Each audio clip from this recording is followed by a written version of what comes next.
So if you check out Sherlock there, you'll see the way he's sleeping. He's on his stomach, and his paws are out to the side. Now, the legs at this age have bones in them that are not even close to being connected. But when they lie on their stomach, we want their legs to be under them like this, and then they'll develop properly. If he stays in this position, two things are likely to happen. First of all, his rib cage will not develop fully because all of his weight is on that rib cage. And secondly, those feet go out to the side. And this can lead to a little syndrome that we refer to as being a swimmer, because it kind of looks like a swimming position. Now, that's not a really fatal thing at all, but it is something that we have to pay attention to. So let me show you what we do in order to prevent this from taking place.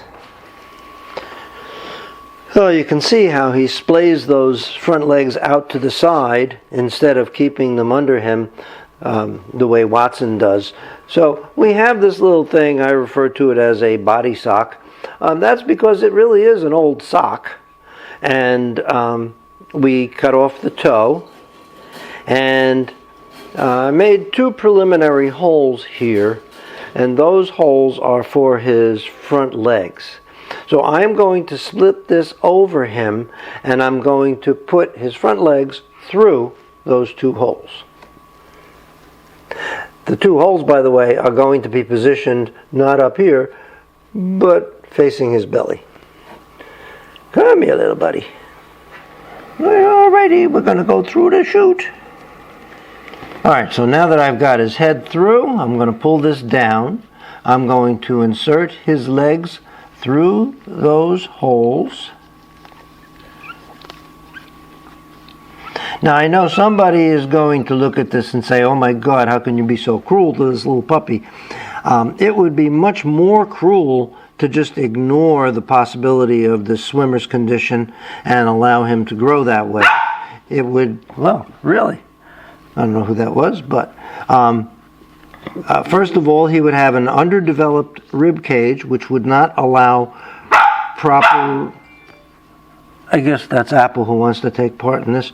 He would have an underdeveloped rib cage, which would lead to not having enough room for his internal organs to function properly. And secondly, his legs would not develop in a way that would allow him to move properly. And Mom is going to check out to make sure it's okay. The other, excuse me, Apple, excuse me, can I do this? People are watching. You're in the way. Come on, Apple, come. Good girl, wait there. The other component is a little piece of sponge or foam rubber, which we are going to insert against his tummy.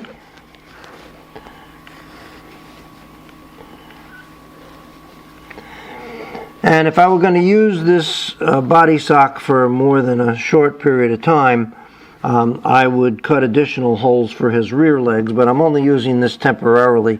And this is kind of a temporary solution because we have a fancier commercially available one coming very soon.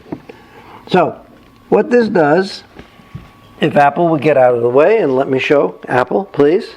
Apple, thank you. What it does is it allows his front legs to be carried in a more normal position in front of him instead of out at the side.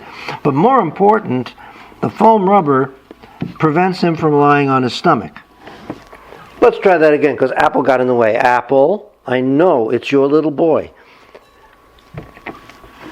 So when he falls asleep, he's going to fall asleep on his side so that his rib cage has a chance to develop and so that his front legs come in together. And I would do the same thing with the rear legs if and when that becomes necessary.